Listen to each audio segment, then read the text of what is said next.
안녕하세요. 단국대학교 HK 플러스 향기 인문학센터 강의를 맡은 전남대 조원일입니다. 오늘 강의는 철학 강자 제자백가의 시대와 그들의 사상 시리즈의 제5강 묵자, 약자를 위한 세상을 꿈꾸다입니다. 제가 오늘 강의 드릴 내용은 총 7개 부분으로 나눠서 말씀을 드릴 겁니다. 첫 번째로는 시대적인 배경, 두 번째로는 묵자는 누구이고 묵가는 어떠한 사람들인가, 세 번째로는 수천 년 만에 부활한 묵자라는 책입니다.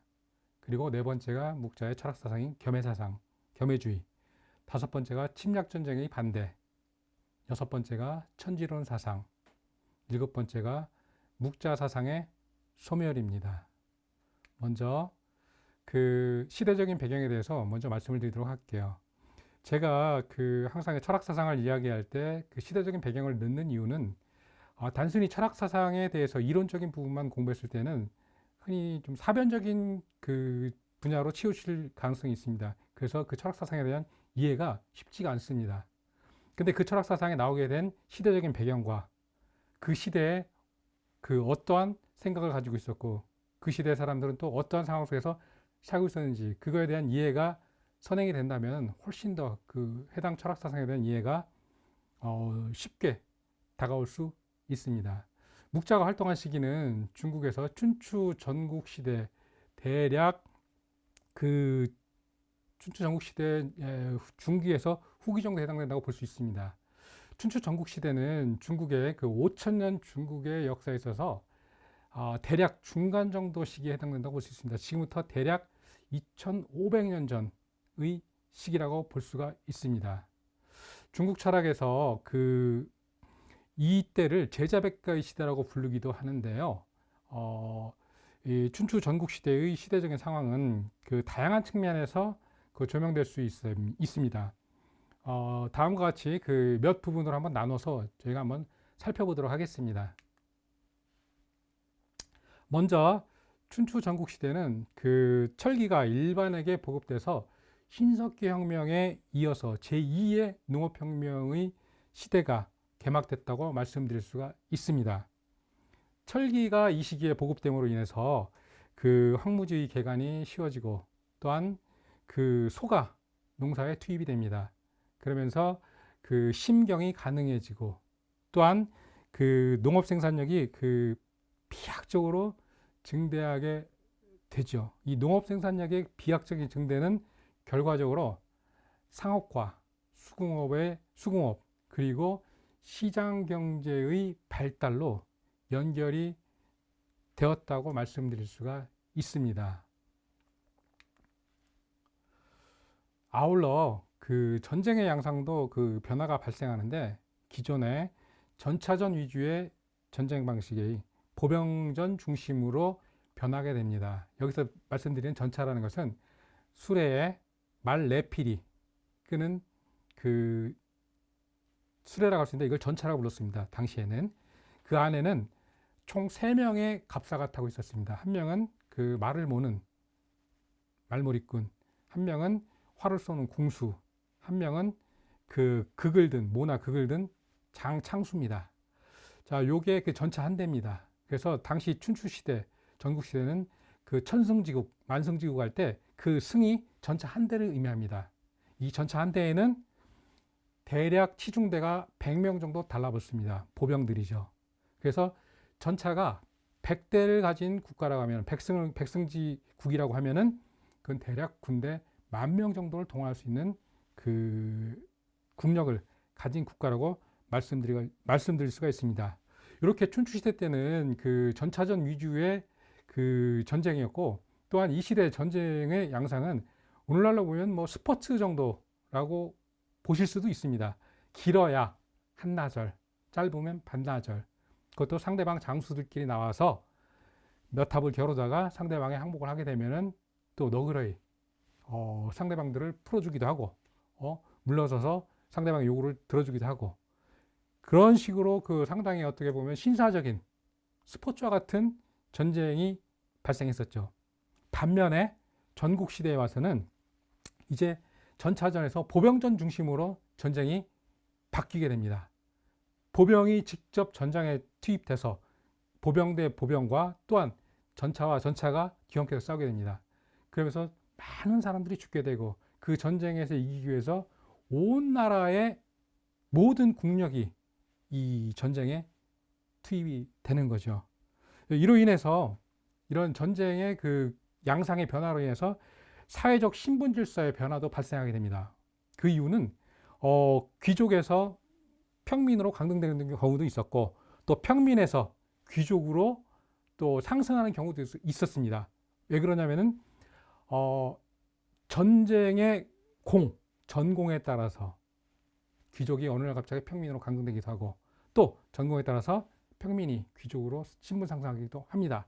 또한 전국시대에는 전쟁을 통해서 상대방 국가를 멸망시키고 그 멸망시킨 국가를 자기 나라의 영토로 편입을 시켜서 현을 둡니다. 그렇게 되면 멸망한 국가의 귀족들과 왕족들은 하루아침에 평민의 신분으로 전락할 수밖에 없었던 거죠. 또한 전공을 세워서 그 멸망한 국가에 가서 행정관리나 혹은 주요 그 통치자 계급에 올라가는 경우도 있었습니다. 평민들 가운데는.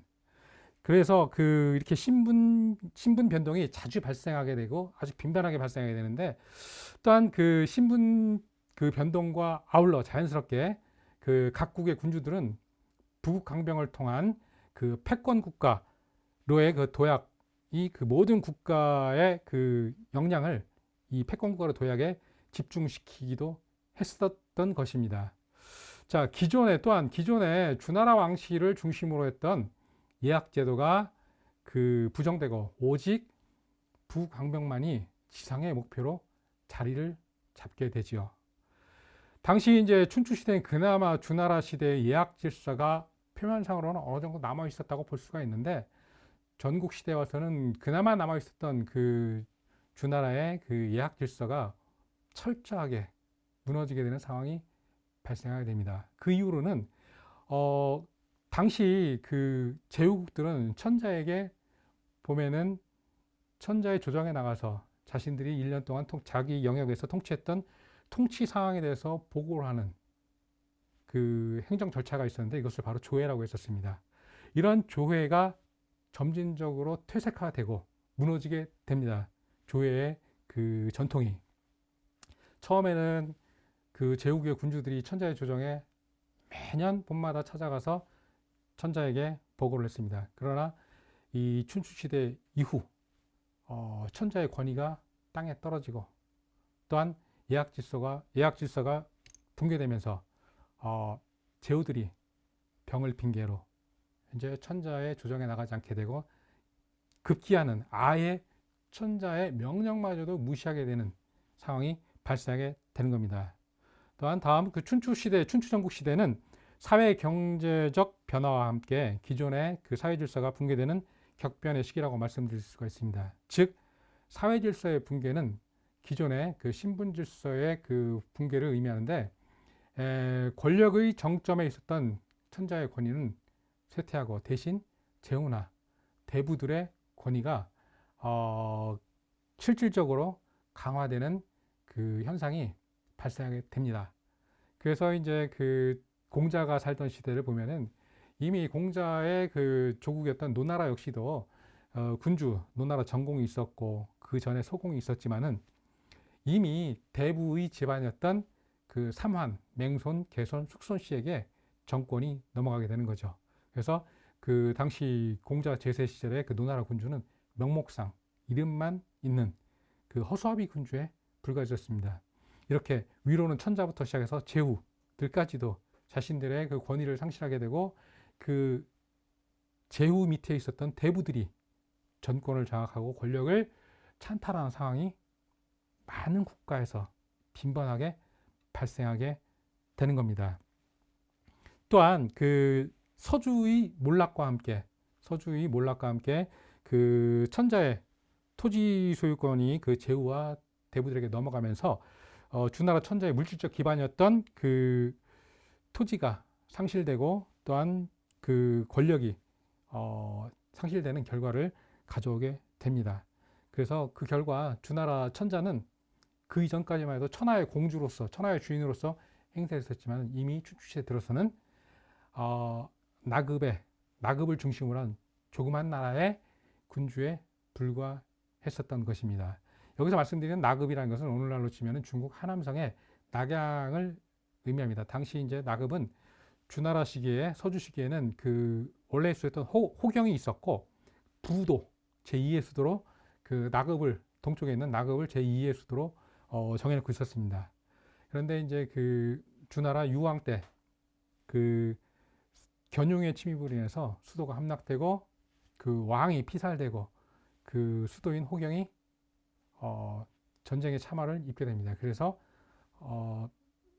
유왕의 아들이었던 태자 의구와 함께 일부 신하들이 주나라 왕실을 동쪽인 나급으로 옮기게 돼서 거기서 다시 주나라의 명맥을 이어가게 되는 상황이 발생했던 겁니다. 이때부터 바로 춘추시대라고 이야기를 하는데 이미 천자의 권위는 더 이상 돌이킬 수 없을 정도로 땅에 떨어지게 됐던 것입니다. 그래서 주나라 천자를 대신해서 이 당시에는 보다 강력한 국력을 가진 제후들이 제후들이 천하를 이끌어가는 상황이 발생합니다. 이러한 제후들을 그 역사에서는 패자라고 불렀던 것입니다. 이 패자들 가운데 이제 보통 이제 우리가 흔히 역사에서 춘추 5패라고 하는데 그 5명의 패자를 말씀드릴 수 있죠. 처음에 제나라의 환공, 두 번째가 진나라의 문공, 세 번째가 초나라의 장황, 네 번째가 오나라의 함녀, 마지막으로 월나라의 구천 정도를 들 수가 있습니다. 이들이 나중에 이제 그 월나라의 구천이 죽고 나서 춘추시대는 막을 내리게 되고요. 또한 이제 다른 역사적인 측면에서 본다면은 그 춘추시대 초기에는 중국에 다수의 그 성읍 국가가 존재하고 있었습니다. 그러다가 이 춘추시대 후기에 들어서서 10여 개의 제후국으로 통합되고 다시 이것은 전국시대에 들어서서 7개의 국가로 통합되고 결국에는 진나라에서 통일되는 상황이 발생하게 됩니다. 춘추시대 초기만 해도 중국 전역에 약 한 200수십여 개의 국가들이 존재하고 있었습니다. 그런 것들이 계속 멸국 겸병 전쟁을 통해서 춘추시대 중기, 후기를 거치면서 200수십 개의 국가들이 수십 개에서 또 열 몇 개에서 전국시대에 들어서는 결국은 7개의 국가만 남게 되고 궁극적으로는 진나라가 6나라를 멸망시키고 천하를 통일하게 되는 상황이 발생하게 되는 거죠. 춘추 전국시대는 주나라의 그 종법 질서가 진나라와 한나라의 중앙집권적 관료제 국가로 그 전환되는 대변혁의 시기라고 말씀드릴 수가 있습니다. 성읍국가라는 것은 바로 이렇게 그림에 보는 것처럼 이 성곽을 중심으로 국가가 형성이 되는 것입니다. 이 국가 안에 사는 사람들은 이 성곽 안에 사는 사람들은 보통 이제 국인이라고 불렀습니다. 당시에는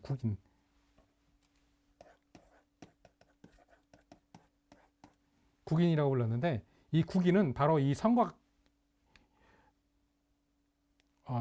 이 성곽 안에서 살던 사람들입니다. 그리고 이와 대별되는 야인들이 있었습니다. 야인들이 있었는데 야인들은 이 성곽 안이 아니고 이 성곽 바깥에서 농사를 지면서 살던 사람들입니다. 그래서 고대의 신분계층은 야인과 국인으로 나눌 수 있었는데 국인은 그러니까 지금으로 치면 오피니언 리더들이라고 할 수 있습니다. 당시 정치를 리드해 나가는 여론을 주도했고 또한 군주를 바꿀 수도 있는 세력들이었습니다. 위로는 대부, 그 다음에 아래로는 사대부까지 사계층들이죠. 선비, 사계층들까지 이 국인들의 영역에 속할 수 있었습니다. 반면 야인들은 이 성곽 바깥에서 거주하면서 농사를 짓거나 그 밭을 일구면서 생활을 하던 사람들이었고 필요에 의해서 아침에 성문이 열리면은 이 성곽 안에 들어가서 물건도 구입하고 농산물을 판매하기도 하고 해가 지기 전에 반드시 나와야 됩니다. 나와서 집으로 들어가 있어야 되고 그러다가 위급한 상황, 전쟁의 상황이 발생하게 되면은 전부 다 가산을 꾸려서 성곽 안으로 들어가서 농성전에 돌입하는 것입니다. 이게 바로 춘추시대의 그 성읍제 국가였었습니다. 그러다가 춘추시대 후기로 오면서 그 계속 병합전쟁이 발생하고 그러면서 각국의 영토는 영토국가로, 각국은 영토국가의 모습으로 바뀌게 되는 것이죠. 이 성읍을 중심으로 해서 그 주변에 있는 토지까지 다 흡수하게 되고 그걸 토대로 해서 타국과 또 다른 전쟁을 하게 되고 등등 국가의 규모가 점점 더 커 나간다고 볼 수가 있는 것입니다. 끝으로 춘추 시대는 제자백가가 출현해서 다양한 학문적 그 담론이 논의되었던 시기라고 말씀드릴 수가 있습니다. 주나라의 세락과 군소 제국들의 몰락으로 그 왕실과 공실의 관학을 담당하던 관료 계층이 민간으로 내려와서 그 지식인 계층을 형성하게 됩니다. 이러한 지식인 즉 사계층은 민간에서 그 제례나 상례의식 등을 포함한 다양한 그 의식을 주관하는 그 중심 세력을 형성하는 한편 교육이나 또한 그 학파의 출현을 주도하는 세력으로 대두하게 됩니다. 이 시기 전까지만 해도 그 교육은 일반적으로 일반 백성들은 교육을 받을 수가 없었습니다. 교육을 받을 수 있는 사람들은 오로지 왕족과 귀족의 자제들만이 교육을 받을 수가 있었던 것이죠.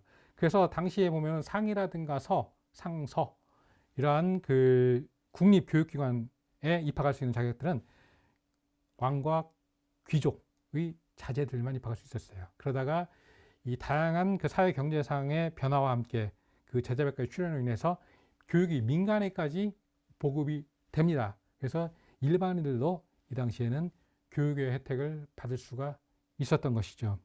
이상과 같이 춘추 전국 시대에는 사회 경제적 격변기에 또 부국강병이라는 패권주의 국가적 정책 목표 아래 군사, 경제, 사회, 정치 조직 그리고 정치적 1위까지 국력을 극대화하여 국력을 극대화하기 위해서 그 모든 노력을 경쟁적으로 진행했던 시기라고 볼 수가 있습니다. 부국강병을 이룩하기 위한 그 정치 시스템의 확충과 전문적인 지식에 대한 수요가 폭증함에 따라서 지식인 계층의 그 어떤 상품화, 지식인 계층이 상품화됐던 시기라고도 말씀드릴 수가 있었습니다. 그래서 당시 지식인들은 국경을 넘어서 다른 나라에 가서도 얼마든지 자신의 지식을 토대로 해서 그 나라의 벼슬자리를 할 수도 있었고 또 그 나라의 중요한 그 정치적인 임무를 담당할 수도 있었고 또한 군대의 사령관이 될 수 있었고 또한 다양한 또 국가의 그 위대한 스승이 될 수 있었고 다양한 그 길이 열려 있었던 아주 사상에 있어서는 매우 자연스러웠던 시기라고 볼 수가 있습니다. 자, 다음은 묵자는 누구였고 묵가는 어떤 사람들인가에 대해서 한번 말씀을 드리도록 할게요. 그 묵자에 관해서는 그 우리가 찾아볼 수 있는 기록은 사마천 사기에 잠깐 나와 있어요. 아주 간략하게. 맹자 순경열전에 나오는 묵적은 송나라의 대부로서 그 전쟁에 대비하고 성을 방해하는 기술이 뛰어났고 또한 그 비용을 절약해야 한다고 주장했다. 어떠한 사람은 그가 공자와 같은 시대 사람이라고 하기도 하고 또는 나중 사람이었다고도 한다. 라는 기록이 그 묵자에 관련된 기록의 전부라고도 말씀드릴 수가 있습니다. 그런데 묵자는 언제 태어났는지 또 언제 죽었는지에 대한 정확한 정보는 없고 그 사상에 대해서 제자들이 기록해서 남긴 묵자라는 책과 그 전후의 다른 사상가들이 말한 내용들 속에서 대략적으로 묵자에 대해서 우리가 파악을 할 수 있게 되는 것입니다. 아마 그 묵자 같은 경우는 공자 사망 전후에 이제 태어났고 맹자가 본격적으로 활동하기 이전에 사망한 것으로 추측이 됩니다. 이렇게 본다면은 이제 공자와 맹자 사이가 약 한 100년이라는 텀이 있습니다. 그렇다면 맹자가 활약하기 전이라면은 아무튼 이렇게 추측할 수 있는 게 맹자의 책에 보면은 그게 나옵니다. 나중에 좀 말씀드릴 텐데 세상이 양주와 묵가의 언설이 세상에 가득 찼다라는 말이 나오는 걸 봐서는 맹자가 이제 본격적으로 활동할 때쯤 돼서 이미 묵자의 학설이 온 세상을 풍미하고 있었다고 볼 수가 있는 것입니다. 또한 묵자의 이름에 대해서도 다양한 설들이 있는데요. 송나라 대부라는 설이 있고 또한 고죽국의 왕족의 후손이라는 설도 있고요. 또한 고대 중국의 형벌 중에 하나인 오형 중에 그 죄인의 얼굴에 그 문신을 새기는 그 묵형을 받은 인물이라는 설도 있습니다. 혹은 피부가 검정색인 즉 그 노동자 하층민 출신 또는 외국인이라는 그 주장도 있고요. 이외에 그 먹줄을 긋는데 쓰는 도구를 무기라 했으니까 그 목수 등 장인이 아니었겠느냐라고 하는 주장도 있습니다. 또는 묵과학파 사람들이 검은 옷을 그 검고 그 거친 옷을 입으며 강력한 규율을 가진 그 집단이었다는 일면에서 협사나 혹은 멸망한 나라의 군인 출신이 아니었나는 주장도 그 존재하고 있습니다. 또한 묵가에 대해서는 그 묵자란 책에 나타나는 기록들을 토대로 그 다음과 같이 한번 묘사해 볼 수가 있는데요. 먼저 고대 중국의 형벌 가운데 묵형이라는 게 있습니다. 죄수 이마에 먹으로 그 문신을 하는 것이에요. 그래서 묵가를 형벌을 받은 죄수 집단으로 보기도 하고, 또 묵이 검은색을 의미한다고 해서 검은색이 노역이나 노동을 상징함으로써 그 하층민이나 그 공인들의 집단으로 보기도 합니다. 고대 형벌 중에 이제 묵형이라는 것은 죄를 지은 죄수의 이마에 그 검은색으로 문신을 해요. 근데 이제 사람들이 그걸 가리기 위해서 머리에 두건을 쓰고 다니면 저 친구는 죄수구나 라는 게 표시가 나기 때문에 두건도 할 수 없고 그냥 뭐 밖에 나가기가 굉장히 힘들었죠. 그 묵형 받은 죄수들 같은 경우는 등등 아주 굉장히 그 가혹한 형벌 중에 하나였었습니다. 또한 그 묵은 목수 연장 가운데의 하나인 먹줄의 의미로도 그 사용되는데요. 먹줄은 그 목수들이 직선을 긋는데 사용하는 연장으로 규범의 상징이자 엄격한 규율을 의미하기도 하는 측면에서 역시 하층민이나 공인들의 집단으로 보기도 합니다. 다른 한편으로는 묵가를 어떤 종교적인 비밀결사의 성격을 지닌 집단으로 보기도 하는데요. 예를 들면 제자들의 어떤 그 사유재산이라든가 그 또한 사유재산은 집단의 공동체와 공유됐고 또 개인의 명예와 이익의 추구를 엄격하게 금지를 했습니다. 그리고 묵가 집단의 교리를 어기는 자는 자기 자식이라고 해도 주저없이 죽여버리는 것이 묵가 집단의 어떤 그 규율이었다고 볼 수가 있습니다. 그 대표적인 예를 보면 그 여시준추 거사편에 나오는 이야기인데요. 진나라의 복돈이라는 사람이 그 묵자 집단의 지도자를 거자라고 불렀습니다. 묵가에서는 거자를 맡고 있을 때 그의 아들이 실수로 사람을 죽였습니다. 살인을 한 거죠.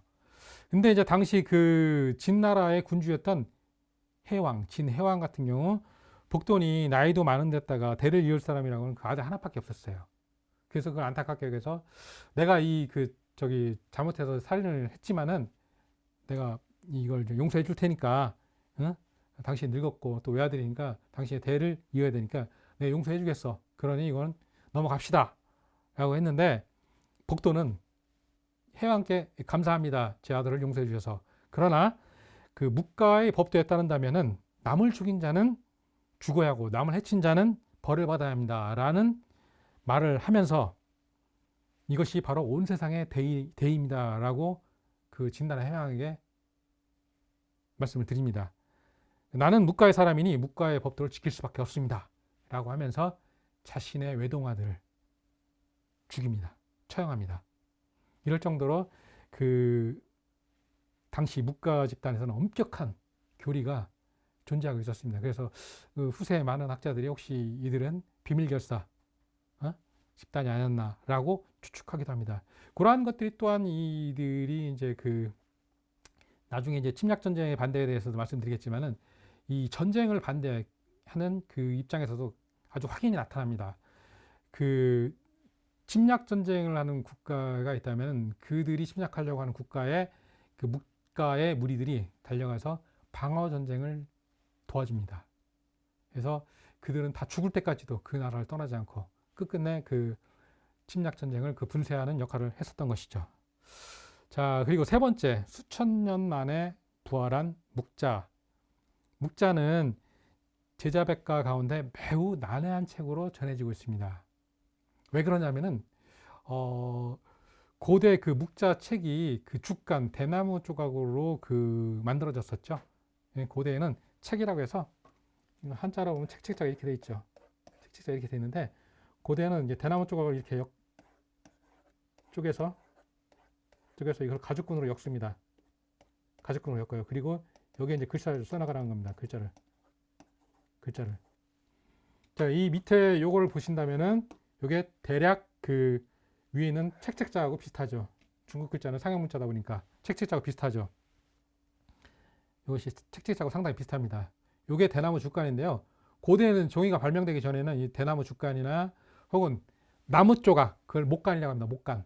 나무 조각을 잘라가지고 가죽끈을 이어서 거기에 이제 글씨를 기록하고 등등 해서 이걸 책으로 만들었던 것입니다.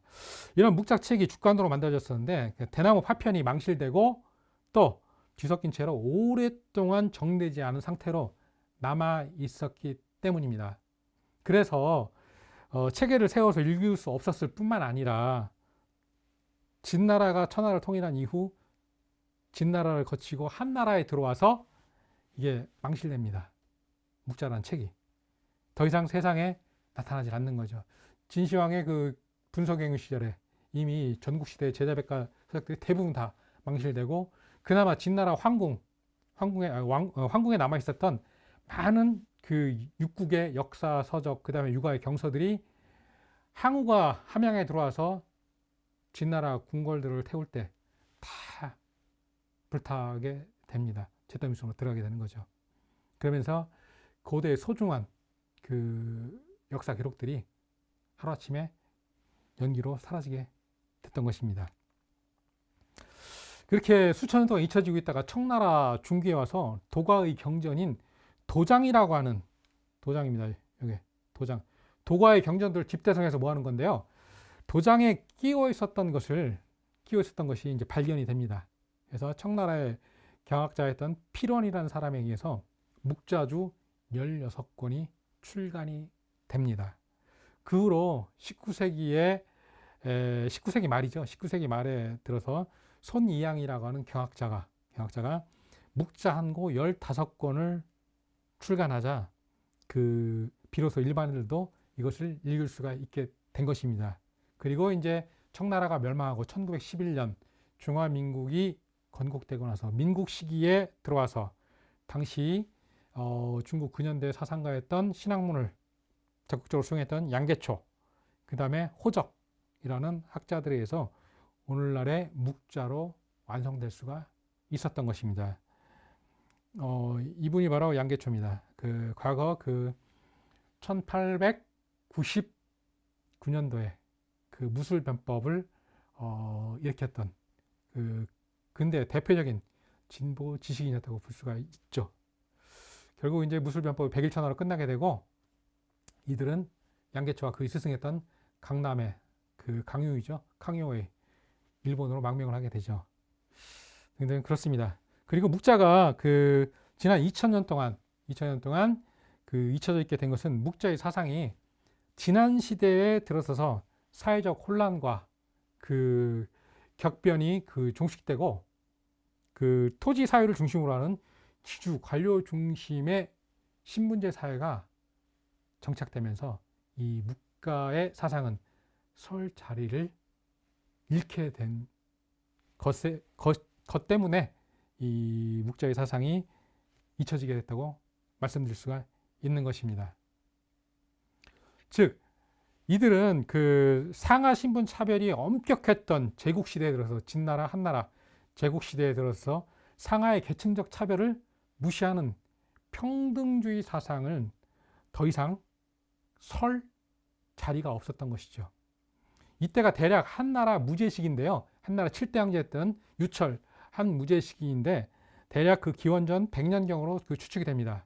당시 동중서에 회출백과 독존유술 제자백과를 전부 다 내쫓고 오직 육아의 학문만 국가의 시책으로 삼지 않은 독존유술이 국가 정책으로 채택되면서 묵자 사상을 비롯한 묵가 집단이 이제 탄압을 받게 되었고 또 이들은 해외로 도피한 것으로 일부 학자들은 주장하기도 합니다. 묵자의 부활은 19세기 서구 열강이 서구 열강과의 전쟁에서 패한 청나라가 지속적으로 서구 열강의 그 침략을 받게 되자 중국의 지식인들의 그 각성에서 비롯되는데요. 다시 말하자면 서구 열강의 침략에 맞서서 무너져가는 그 나라를 구하기 위한 구망운동의 일환으로 그 자신들의 전통학문 속에서 서구 열강과 대적할 수 있는 그 이론적 근거를 찾기 위한 그 작업의 결과인 것이라고 말씀드릴 수가 있습니다. 당시 이제 중국은 우리가 왜 서양한테 패했는가? 청나라는 왜 우리가 서양한테 이렇게 쉽게 패했는가? 결국은 과학적인 지식이 부족했기 때문에 서양에게 패했다라고 그들은 각성을 합니다. 그렇다면 과학적 지식을 어떻게 우리가 습득할 수 있는 것인가? 우리 중국에 없는 논리학을 서양에서 가지고 있다. 그렇다면 서양의 논리학을 받아들여야 되는데 혹시 우리 전통 사상 속에서 혹시 서양의 논리학과 비슷한 것들이 그런 성분들이 있을 것인가 찾다 보니까 묵자의 그 경하편에 그 서양의 논리학과 상당히 유사한 내용들이 담겨져 있었던 것입니다. 그래서 묵자가 다시 찬란하게 햇볕을 보게 된 것이고 19세기 말에 와서 부활하게 된 것이었습니다. 자, 이제 본격적으로 묵자의 철학 사상인 그 겸해주의에 대해서 한번 말씀드리도록 하겠습니다. 묵자는 당시 그 중국 사회가 혼란하게 된 궁극적인 원인을 사람들이 서로 사랑하지 않기 때문이라고 그 진단했습니다. 묵자는 천하의 사람들이 서로 사랑하지 않았을 경우에 어떤 상황에 직면하게 되는지에 대해서 매우 상세하게 그 묘사를 했었죠.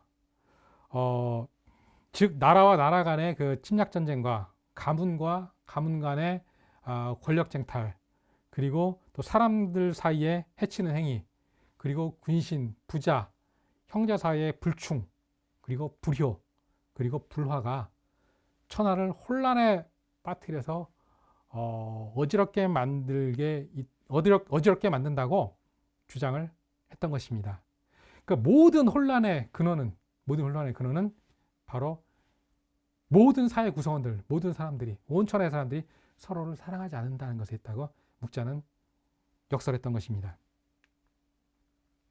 묵자가 생각한 가장 커다란 해악, 그것은 바로 강한 사람, 강자는 약한 자를 억누르고, 또 부유한 사람은 가난한 사람을 업신여기고, 또 존귀한 사람은 천한 사람에게 오만하며, 간사한 사람들은 어리석은 사람들을 속이는 것에서 천하의 재앙과 천탈과 원한이 생겨나는 것이고, 자, 이러한 것들이 그 발생하게 된 근원적인 이유가 사람들이 서로 사랑하지 않기 때문이라고 힘줘서 주장을 했었습니다.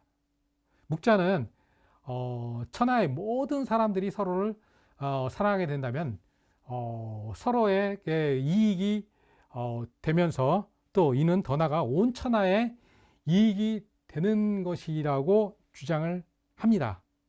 묵자는 그 천하의 모든 사람들이 서로들 사랑하고 서로를 그 이익되게 만들기 위해서는 그 겸해와 교리가 사회적으로 작동될 수 있는 법을 제도적으로 만들어야 할 것을 역점을 둬서 주장을 하죠. 여기에서 묵자가 제기한 겸해란 세상의 모든 사람들을 차별 없이 똑같이 사랑한다는 의미입니다. 방금 말씀드린 이 차별 없는 사랑, 즉 겸해라는 것은 그 공자로 대표되는 육어에서 얘기하는 그 차별적인 사람과는 약간 배치가 됩니다. 이게 이제 공자와 묵자의 가장 큰 분기점이에요. 공자도 사랑을 외치죠. 모든 사람들을 사랑해야 되지만 사랑에는 차등이 있어야 된다. 나와 가장 가까운 사람들을 먼저 사랑해야 되고, 그 사랑을 확대시켜서 내 주위 사람들, 또 그 사랑을 내 주위 사람들의 사랑을 확대시켜서 온 나라 사람들, 그것을 더 확대시켜서 온 천하 사람들에게까지 확대시켜 나간다는 점진적인 차별화를 강조한 반면에, 묵자는 그러한 차별이 없는 모든 사람들 똑같이 사랑해야 된다고 하는 겸해를 주장했던 것입니다. 자, 묵자는 중국 사회의 혼란이 바로 나와 남을 구별하는 그 차별에서 비롯되는 것이라고 하는 사실을 강조하고, 나아가서 서로 이익이 되는 상리의 관계를 만들어갈 것을 역점을 둬서 주장을 하죠. 이러한 상리의 관계는 개인의 태도나 윤리적 차원을 넘어서는 구조와 제도적인 문제이지만, 아쉽게도 그 묵자 책에는 그 겸해와 교리에 대한 제도적 장치에 대한 보다 진전된 논의는 나타나 있지 않고 있습니다. 이러한 부분은 앞으로 우리가 좀 더 공부해야 될 그 부분이라고 볼 수가 있습니다. 왜 이러한 제도적 장치가 안 나타나 있는 것인가? 물론 이제 그 묵자는 그 이론을 내세우면서 또 실천을 중시하는 사상가 집단이었기 때문에 그렇게 볼 수도 있겠지만, 이 부분은 좀 더 우리가 한번 공부해 볼 필요가 있을 것 같습니다. 또 묵자의 겸해는 육아의 별해, 즉 차별적인 사랑에 대한 비판으로, 이러한 차별이야말로 공동체적 시스템을 붕괴시키는 가장 근본적인 그 해악이라는 진단을 묵자는 내리고 있습니다. 즉 묵자는 나와 남의 차별에서 그 시작해서 계급과 계급, 또 지역과 지역, 집단과 집단 간의 차별로 확대되는 것이 바로 그 가문과 가문, 나라와 나라 간의 분쟁이라고 보았던 것입니다. 이처럼 묵자는 세상을 어지럽히는 가장 커다란 해악이 바로 사람들 간에 서로 사랑하지 않는 것이라고 생각했던 것입니다. 세상의 가장 큰 해악, 사랑하지 않는 것입니다.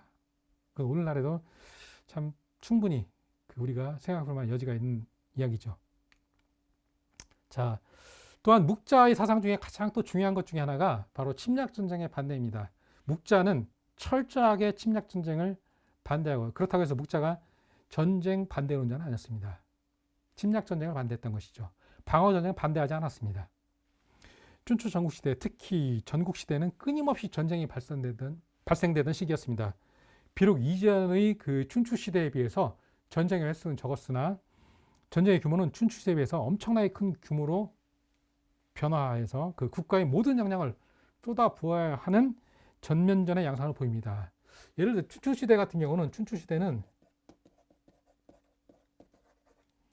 약 한 260년 정도 지속됩니다.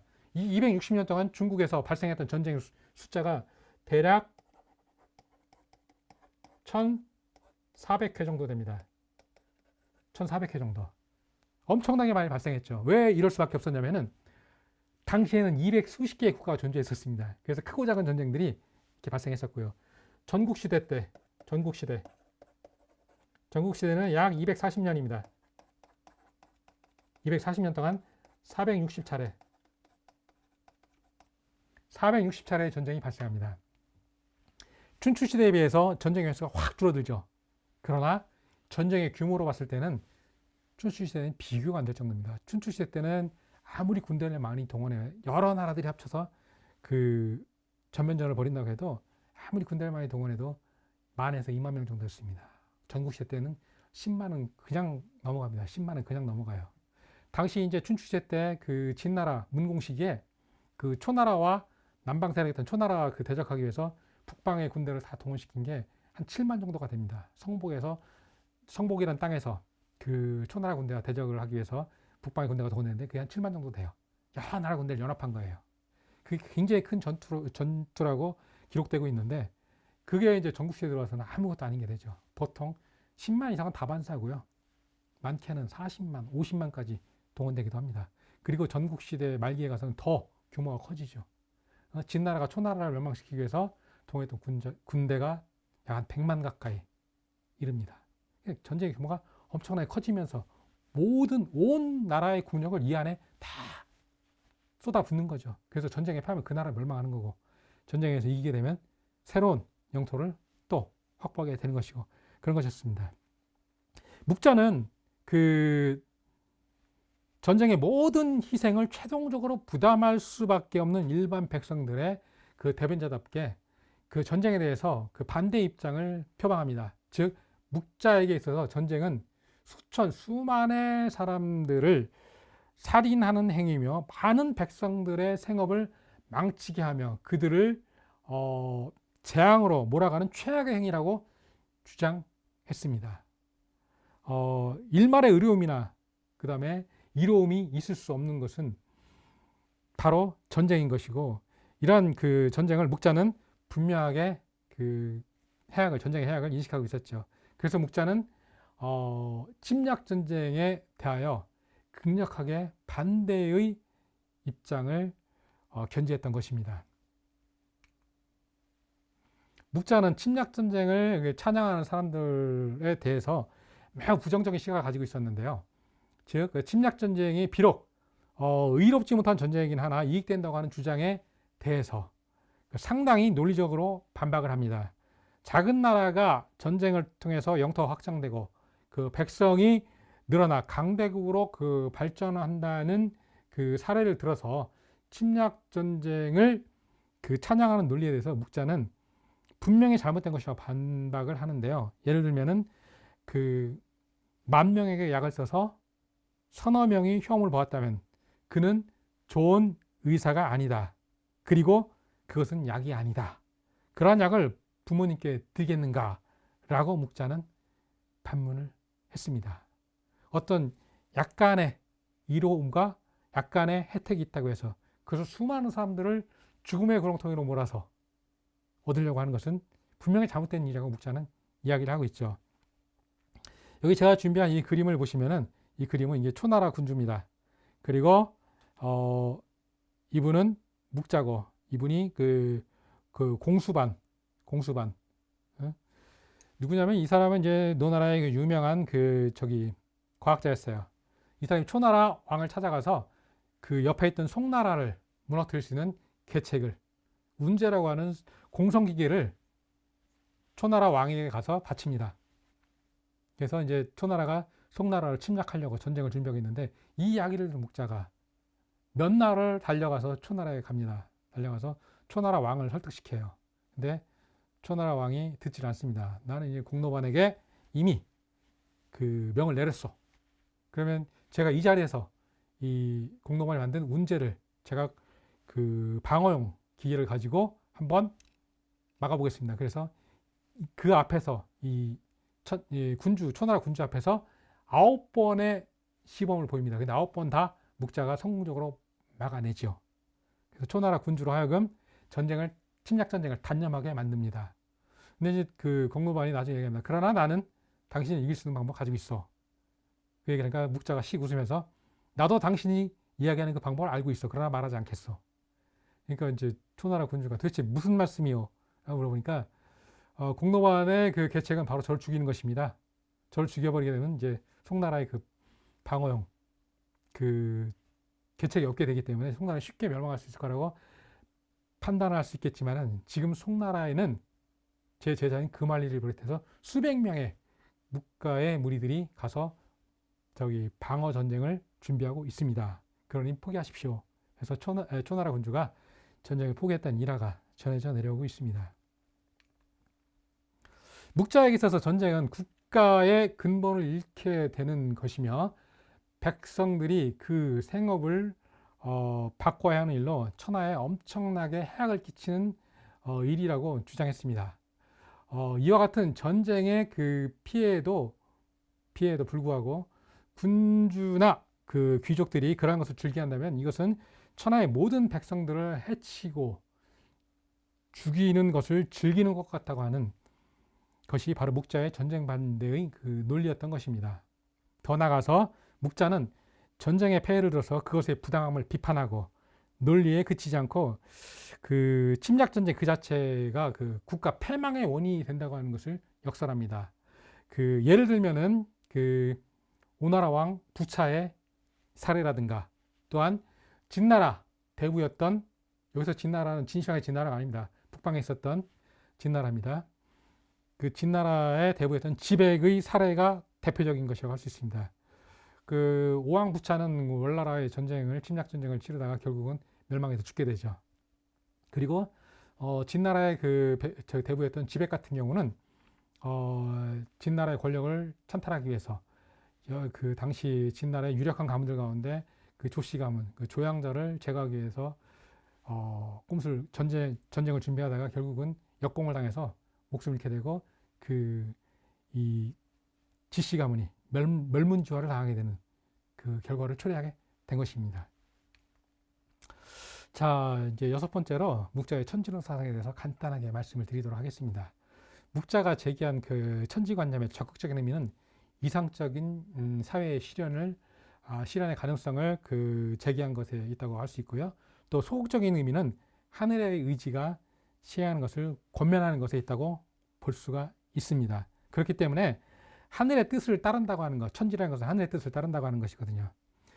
여러 제후국들에 있어서 각국의 군주들이 백성들을 모두 사랑하고 그 이롭게 할 수 있게 되는 것이며, 또 하늘의 뜻을 따라서 천하를 잘 통치하게 되는 것이라고 말씀드릴 수가 있는 것입니다.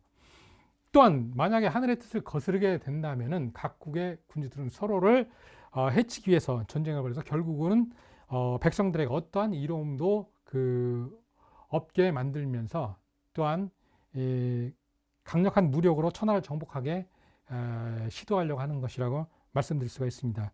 결국 묵가 주장의 그 핵심은 바로 각국의 군주들이 하늘의 의지를 이상으로 삼는 한편 하늘의 뜻을 따라서 백성들을 통치해야만 하늘로부터 포상을 받을 수 있다고 하는 것에 있다고 말씀드릴 수가 있는 것입니다. 즉 하늘의 의지는 백성들이 전쟁에 내몰리지 않고 백성들이 자신들의 생업을 충분하게 영위할 수 있도록 하면서 태평성대를 이루게 하는 것에 있다고 말씀드릴 수가 있습니다. 그런데 그렇지 않고 하늘의 뜻과 위배되는 것은 바로 이러한 백성들을 전쟁의 구덩이로 몰아서 이들의 생업을 해치고 이들의 생명을 해치는 것, 이것은 하늘이 천하의 백성들을 사랑하는 것에 위배되는 것이라고 묵자는 이야기를 하는 것입니다. 그래서 엄밀하게 본다면 이 천지론 같은 경우도 그 침략 전쟁의 반대 논리에서 좀 더 확대된 것이라고 말씀드릴 수가 있습니다. 그 각국의 제후들에게 너희들이 이렇게 침략 전쟁하는 것은 저 위대한 하늘의 뜻을 거스르는 것이다. 그래서 너희들이 하늘의 뜻을 거스르게 된다면 하늘로부터 재앙을 받게 될 것이라는 경고성 메시지가 묵자의 그 천지론 편에, 천지론 사상에 담겨져 있는 핵심적인 내용이라고 볼 수가 있습니다. 묵자는 주로 정치와 사회의 사회 및 도덕의 타락과 혼란으로서 사회 정의에 대한 왜곡에 관해서 언급합니다. 즉 사람들이 타인의 삶과 죽음을 돌보지 않고 오직 자신만의 개인적 이익만을 추구하기 때문에 천하가 정치적, 사회적으로 혼란한 상황에 빠지게 된다고 하는 사실에 대해서 언급합니다.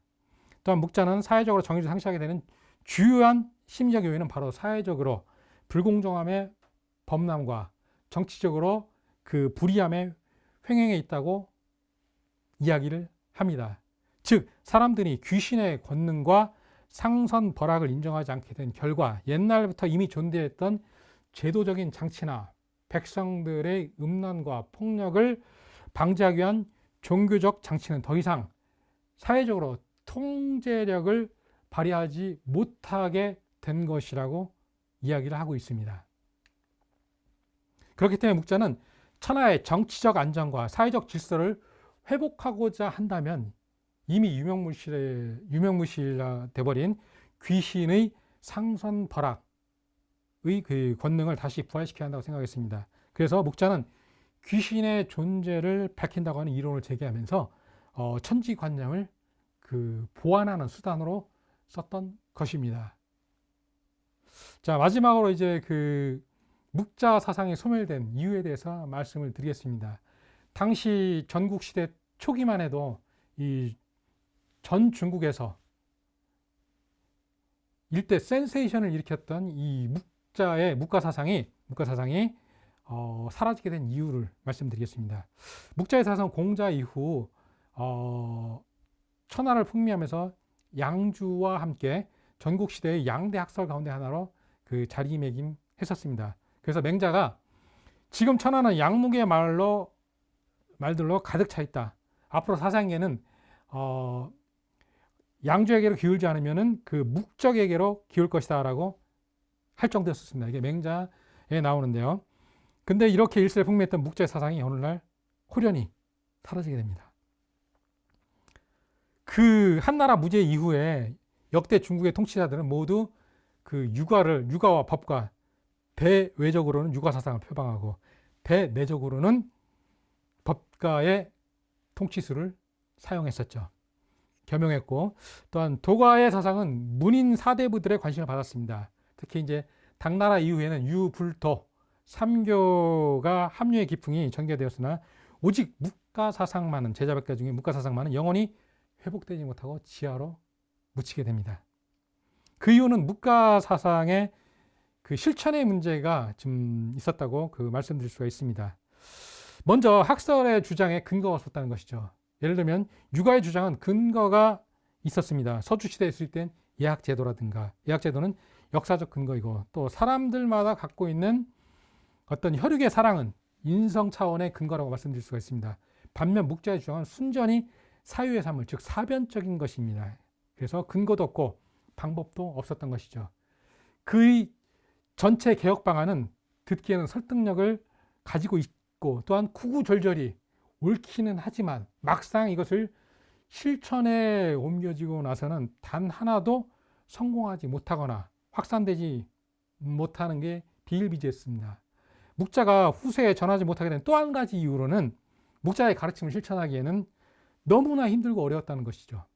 왜냐하면 이들은 늘 거친 무명옷을 입고 집신과 남학신을 신고 온종일 휴식 없이 일만 하고 정강이와 장단지 털이 다 달아 없을 정도로 무리를 해야지만 고대 성왕이었던 우임금의 도를 따르는 묵자로 불릴 수가 있었던 것입니다.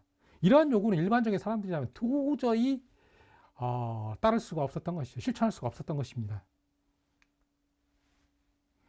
묵자가 또한 공평과 정의를 주장한 것은 높이 평가할 하죠. 그리고 인류의 행복을 주장한 것 역시 마찬가지라고 말씀드릴 수가 있습니다. 그가 주장한 공평과 정의는 물불을 가리지 않는 고생과 인내를 통해서만 실현이 가능했던 것입니다. 묵자가 약속한 인류의 행복 역시 대부분의 사람들에게는 고통의 산물이었습니다. 묵자가 보기에는 모두가 평등하게 힘든 생활을 하는 것이 행복이었던 것 같지만은 틀린 생각이었다고 볼 수 있는데요. 사람들은 평등하기도 하고 윤택하기도 한 삶을 바란다는 것이죠. 묵자는 이 점을 바로 간과했습니다. 윤택한 삶을. 똑같이 평등하게 못 사는 것, 그리고 모두가 똑같이 하루 종일 노동에 힘을 쏟는 것을 강조했지만 인간의 가장 기본적인 욕망이었던 윤택한 삶에 대한 그 바람을 저버렸던 것이죠. 해진 옷을 입고 거친 식사를 하고 매일 끝없이 노동을 하면서도 오락까지 금지당한 생활은 아무도 원치 않았던 것이죠. 그래서 장자는 묵가를 가르쳐서 세상 사람들을 배반했다라고 한 것은 우리가 볼 때 일견, 타당성이 있다고 볼 수가 있습니다. 이는 곧 인간의 보편적인 정서와 거리가 멀었기 때문에 묵가 사상은 이후에 전달되지 못하고 수천 년 동안 지하에 잠잘 수밖에 없었던 것이라고 말씀드릴 수가 있습니다. 자, 이렇게 해서 이상과 같이 저의 인문학 특강을 마치도록 하겠습니다. 또 이후에 또 기회가 된다면은 여러분들과 또 이 제자백과 사상을 가지고 다시 한번 만날 수 있는 기회를 마련했으면 좋겠습니다. 자, 짧지 않은 시간 이렇게 경청해 주셔서 감사드립니다. 마치도록 하겠습니다.